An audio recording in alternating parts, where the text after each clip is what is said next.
Hey everyone, welcome to episode 3 of the Sideliners. We took Thanksgiving week off. It was awesome, take a break, get some rest, see our families, watch some bad football. Football. Yep. Lots of good eats, though. Yeah, it was nice to eat. Yeah. Catch up on some rest, unfortunate homework situations. Yep. But, Very it is what exciting. it is. Some finals coming up. Yeah. Yeah. All right, so I want to start this week off by talking about a term that I feel has come into the light recently. It's funny I said that, actually. It's recency bias. And I think recency bias influences us in ways that we don't really realize. And saying for example, in the last podcast, we all picked the Cardinals to beat the Seahawks. They had been trending up. Seahawks have been trending down. Their defense looked terrible. And the Seahawks took care of business and beat them. Well, okay, so let's define it first for those who don't know what recency bias is. So the way I worded it is when your opinion changes on a team based on their recent performances. That could potentially be in a good way or a bad way, where if a team is doing super good, your automatic opinion is like, okay, this team is legit. Or if a team is trending down, after being, possibly mediocre or pretty good, you're like, okay, this team was just pretenders. Right. For example. It seems like a team could have been very solid all year, and then they lose one game they're not supposed to. This team's not as good as they're supposed to be. So that's just something to be aware of, kind of influencing our picks. Our picks thus far have not been so great, but, we'll get there. We're new to this. And personally, my own opinion is that I hate recency bias. For example, I'll say this past NBA season with the Lakers and the Heat in the finals. So I saw this thing where people were choosing the Heat to upset the Lakers just based on the fact that, they had been cruising for the most part in the playoffs, and not like the Lakers haven't, but all this stuff about, the players being better and having more heart. And I was just thinking, when it comes down to it, I just don't see it. And then I ended up being right. And, you just can't let recency bias affect what has been going on the whole season. You have to look at it from the whole thing. Right. And teams like Northwestern, for example, who had been looking great all year, I mean, you could say that they were, good. And the committee, the College Football Playoff Committee, ranked them in the top 10 at number 8, which I would say most people thought was a little high. But, props to them. Right. And they did go and get upset by Michigan State this week. Kind of showing, maybe they weren't as good as we thought. Or maybe this is just some recency bias. It's just a bump in the road, and they'll finish with one loss. So we never know. But speaking of Northwestern, I want to touch more on this later. But Northwestern had, with 3 games remaining on their schedule, they needed to win 1 game to clinch the Big Ten, go into the Big Ten championship. They lost to Michigan State. Their game this week is postponed, and so they only have 1 game left to win. And I can't remember if it's either Minnesota or Iowa. But, I mean, that pretty high chance went down quickly. I mean, 2020, when you see Northwestern in the Big Ten championship is, maybe that's just the epitome of this year. But a lot of crazy things going on. Unexpected turns. And then another team that may be having the effects of recency bias is the Cardinals. The loss against the Seahawks. Right. Personally, I have seen a ridiculous amount of Cardinals games this year. I don't know why. Yeah, I do. You do, actually. Yeah, because you have Kyler Murray and DeAndre Hopkins. Yeah, well, I think that's probably why. Well, I have to make sure that they're doing good and not doing bad. But I still think that they're pretty good. They're going to bounce back this week, and let's transition. So yeah, kind of on a unfortunate note for us, I had the pleasure of going to the Texas-Iowa State game this past weekend. Oh, you were there? Yeah, I was there. Oh, wow. And it was disappointing. A very winnable game for the Longhorns, but they just could not get it done. Coaching problems. Yeah, so all hope for a return to the Big 12 title game is gone, and it looks like Tom Herman is on his way out with lots of circulating rumors about Urban Meyer. And we can talk about that next week. Yeah, that's a lot to. This week's gonna be awkward because Texas is on the big noon Fox kickoff game, which the show Urban Meyer's on, and so it's gonna be pretty awkward. But we'll see. On the flip side of that, Iowa State has got to be feeling pretty good. They just took down, I guess, a solid team on the road. I don't know. We're not that good. But a solid team on the road. It seems like have the easiest path to the Big 12 championship. Yeah. Are they legit? What do we think? I mean, I see them winning out, but I think they're going to the championship, but I don't see them beating OU or Oklahoma State in a championship. Right, and maybe this week in one of the more underrated games of the week, they host West Virginia, who has definitely upset capability. I'm just not sure if they can do it this week in Ames. I agree with John in terms that they're going to get to the championship game, but I just don't see them winning. And personally, I don't think that they're as good as people say they are, as Texas is just really bad at getting clutch games. Yeah, not so great. Of course, the big story this week, Sarah Fuller, first woman to ever play Power 5 football. It's very exciting.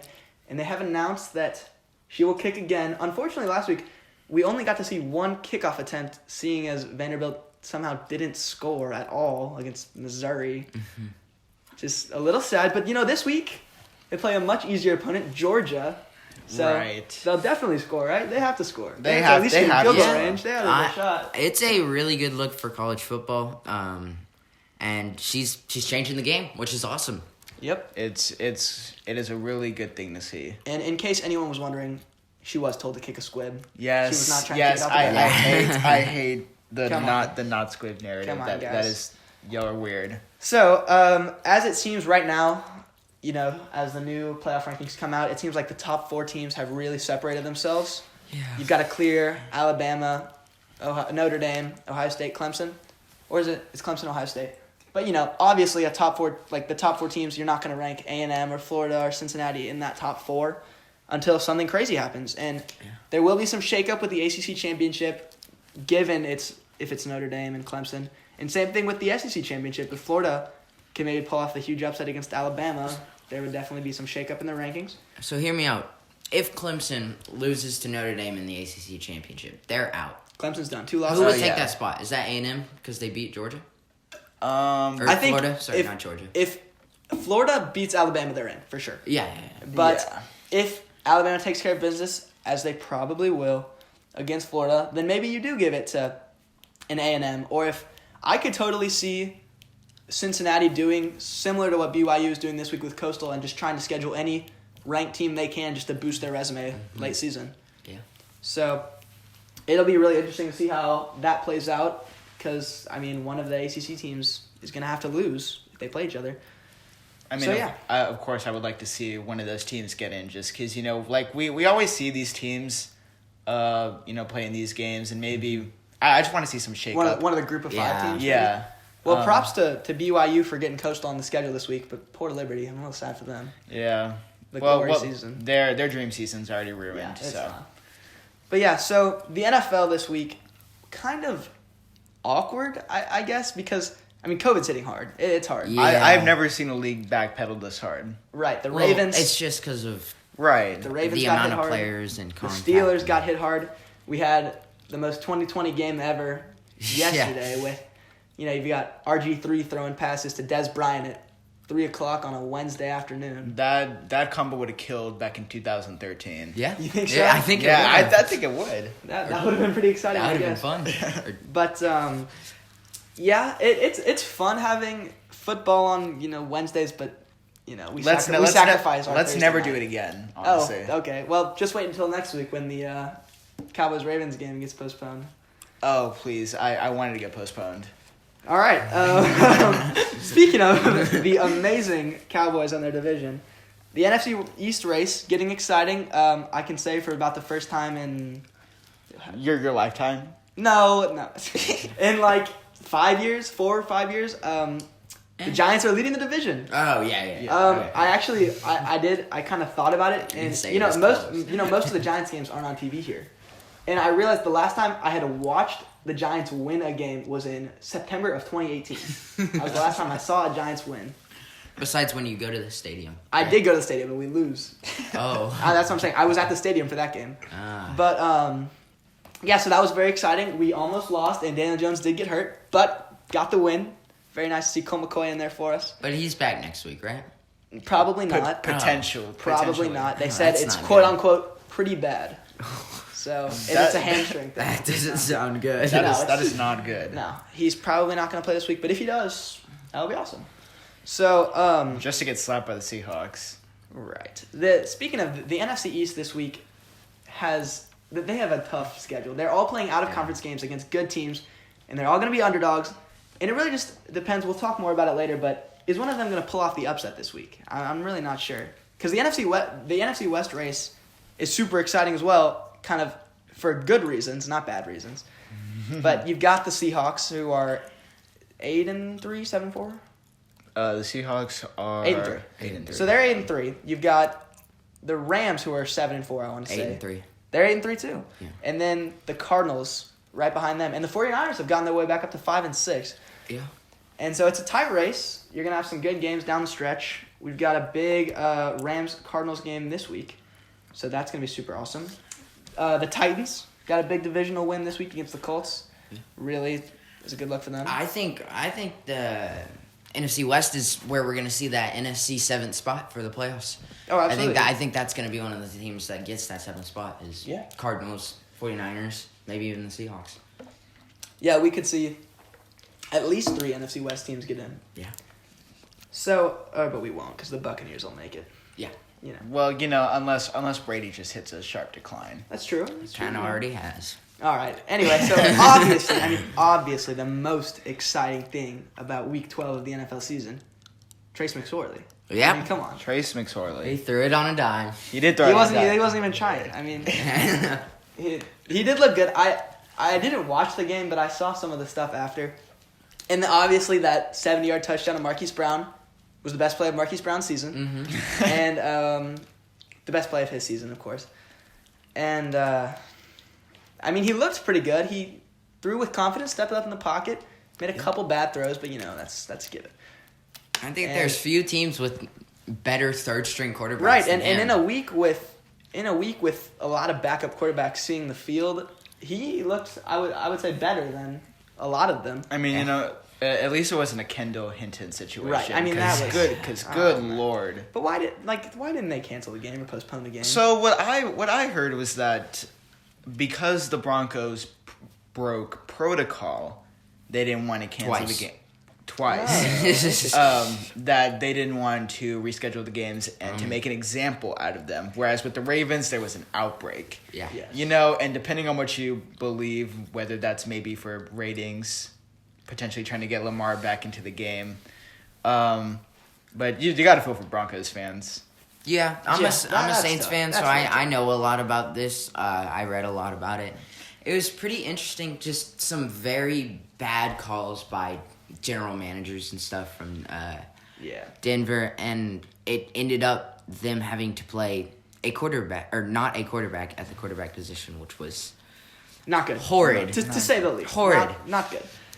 what was it, Um, 35-3? So this 31 to 3. Yeah, this upcoming week, it's the final week of the fantasy football season. We're very excited to get the playoff push coming. All of us are in position to make. to make the playoffs. Yes. Unless I have a stinker of to, a week. and you have to. Yeah. He might have a chance to not. But so yeah, that's all going good, and a big week of college football and NFL. I would say more so in the NFL because college, I guess, has been hit with COVID too, and it's getting a little awkward with some of the conference championship situations. But Indiana goes on the road to Wisconsin this week. Indiana will be without their starting quarterback Michael Penix as he tore his ACL. Which is really sad. He was having a great year the best year Indiana's had in a long time. Yeah. You hate to see it. Right. Yeah. I still think they get it done over Wisconsin. Another team who I want to say was, in our head had some recency bias because, they looked great in their one game, and then they blew out Michigan, and then they lost to Northwestern. Blowing out Michigan's not hard to do. I completely agree with you. I Yeah. think Indiana's just taking this game. No Right. matter. If we're battling, both those offenses aren't the best. They don't have their quarterback, which is bad. And both of those defenses are above average, but I'd say Yeah. the And difference Indiana's maker is Indiana's defense is better. I think it's Indiana's receivers. Indiana's got some really solid That's true. receivers that can take over games. I will say that and obviously it's different because there's been some great backup college football quarterback stories. As maybe not compared to the NFL, but it is hard for me to go for a team without their starting quarterback just from playing football and seeing football that I've seen. So I do have Wisconsin in this, but I expect it to be a close game, and if Indiana wins, I won't be mad. Yeah. So Iowa State looking to build on their big win against Texas. They, like I was saying, a possible trap game. They host the Mountaineers of West Virginia this week, and West Virginia, has that ability. They've played a lot of close games against some good teams, and they've got a really solid defense, and they're not an easy team to beat. And if Iowa State, isn't as legit as they might seem, even though they've had one conference loss, this could be the second, but they need to take care of business this week. I think they're going to get it done. I have a hard time picking this upset in Ames. What do y'all think? No chance. No chance.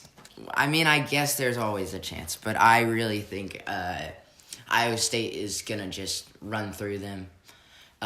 This isn't recency bias or anything. Right, I don't know if they're going to run just through it. Just because they didn't even play that well against Texas, I guess. Texas had a big chance of beating them. It's mainly Texas's fault they didn't win that game, but before Texas, they had beaten decent Big 12 teams, which is hard to do, and beaten them by a lot, which is really hard to do. Yeah. Again, I love the underdog. I have West Virginia in this game. All right, back-to-back upset picks Back-to-back. for Ben. Although, I will say that if I do get these wrong, obviously it won't be the first time, but... Yeah, we do have a history. At least one of us is going to get it right. 50-50. Yeah. But, Breece Hall, Jesus, Although Texas did contain him pretty well. Yeah, But yeah. Can we talk about this huge matchup between two undefeated teams next week? Well, I was so excited to talk about Coastal Liberty. I've been excited to talk about Coastal Liberty all year. Yeah. And then Liberty loses. Then, the matchup loses a little bit of its luster. But I'm still excited. They got game day this week. Their token yearly group of 5 game day game. And I'm getting excited. We got the Flames and the Chanticleers of Coastal Carolina. And then all of a sudden, do you know where Chanticleer is? It's okay. I looked it up one time. It's like a gamecock, but it's like blue and like made up. Nice. It's similar in that it's some sort of rooster. It's some kind of chicken thing, but it's like the fighting Chanticleers. Yeah. That's badass. You could say that. Yeah, I would probably disagree with you. But hey, at least you're not a terrapin. Exactly. Yeah. You could be a turtle. You could be like a wildcat. Hey, a turtle so would be basic. cool though. So basic. Turtle would be cool. Anyway, as I was saying, I see on Instagram, social media. Oh wow, BYU's gonna play Coastal. That's so awesome. So Coastal's gonna play Liberty and BYU. Oh, actually they're not. No. So we got BYU Coastal this weekend. I guess it's still gonna be the game day game. I haven't heard anything, but I assume it is. So that's awesome. I'm really excited. I have as much I was gonna pick Coastal over Liberty because they're hosting and Coastals look great all year. But I have a hard time picking them over BYU. Zach Wilson's put up Heisman numbers. He's up on the draft board. BYU's finally on the big stage. This is a huge game for them. But do they blow it? I don't think so. I think they've taken care of business in the 2 games I've watched them, the ones that are both, at U of H, that's kind of a hard stadium to go up into. They looked solid. They blew them out. And then Boise. They went at Boise on the blue field and just totally dominated. That's a hard thing to do. Because Yeah. Boise was looking pretty good at the beginning. Boise was a ranked team. They were undefeated. And they put up 58 on them at least. Oh, yeah. And, it's hard to pick. They have a top 5 quarterback, in my opinion. And in that conference, if you have that kind of offense, there's really just no stopping them. Yeah. So, speaking of, that Midwest, not Midwest, that Pacific Northwest area, the Pac-12. As we've said in weeks past, not the most fun conference to watch this year, but they've got 3 undefeated teams, and it seems like, maybe there's a chance one of them jumps out ahead of the pack. Those teams are USC, Colorado, and Washington. It seems like right now, you're not going to think Colorado can keep that one up. USC, as we've said, has played some close games. Washington has probably looked the best, but can they keep it up? The Pac-12 is just no one's talking about that. Yeah, they're the only one that I have an idea that they could. But it's hard to do it. It's kind of like the Big 12. Both of those divisions, you really have to have 2 or 3 losses. There's no way any of them make the playoffs. No. Though, over a No, definitely not. Clemson. Or Oregon was the A&M. only one with any shot, and they managed to blow it against Yeah. Oregon State. Whew. Oregon State. Ouch. Big rivalry. Fun game Big to watch, rivalry. though. Yeah. So, I guess maybe more of a bigger week in the NFL. We've got the ever so important divisional matchup of the Rams and the Cardinals. Mm-hmm. I'm taking the Rams. I'm going against our prediction of last time. The Cardinals failed me last time, and I don't want to pick them again. And the Rams, they've looked good all year, as we've said. Didn't look so great last week against the 49ers, but maybe they'll bounce back, That defense. To the Rams' credit, they've been. I wouldn't say the quiet. Well, I will say they've been the quiet. They've been the quiet team in the NFC this year. Nobody's really talking about them yet. They have a really good record, and Jalen Ramsey and Aaron Donald doing their things. Yeah. But I'm gonna double down on the Cardinals. I think that they can get it done. And you just love picking against me today. I do, honestly. Yeah. I'm gonna agree with them on this. All one. right, okay. Arizona looks really good. I mean, just because they got stopped by the worst defense in the league doesn't mean anything. I mean, before that, they've been playing so well. They don't look that good against the Patriots last week. They lost. Yeah, I'm Nick Folk, baby. Nick Folk. I don't know. I think this is their time to come back. Especially if they want to get that 7th pick, this is a very important game right now. for them. Two teams that really need this bounce back game. Speaking of another team that really needs this game, we got the Browns going into Nashville against the Titans this week. They're 8-3, which is a really good record, but they have played a really easy schedule, and people are like, "Wow, this is the worst 8-3 team ever." They need this win to gain some respect. This is I'm pretty sure one of the best teams left on their schedule. This is probably the biggest Browns game in the last 15 years. Which is crazy. That's true. Yeah. They did beat the Patriots that one time when they weren't supposed to. Yeah. Yeah. But yeah, this is a big game to prove themselves. I don't think they will. Maybe the Giants can upset them in a couple weeks. That would be awesome. I think the Titans get it done. Yeah, Titans looked really good last week. And, Derrick Henry obviously running over the Colts defense. Much to my expense. They got negative Pretty 5 good. points this That's week. awesome. Very exciting. But I think the Titans get it done. And, there's nothing much to it. I think, I had the prediction that the Texans might pull something, string something together, maybe fight for their division, but it just doesn't seem like it's going to happen. So they have their flashes, though, but without Will Fuller, that will be difficult. Mm-hmm. Yes. So we touched on it earlier. The NFC East plays one tough schedule this week. All the teams. You got the Giants playing Seattle, the Eagles playing the Packers, the Cowboys taking on the Ravens on Tuesday, and Washington against the Steelers on Monday afternoon. So I'm pretty sure the consensus over here is we think the NFC East is going to go 0 for 4. Mm-hmm. But if you had to pick one to pull off the upset, which one are you picking and why? Washington.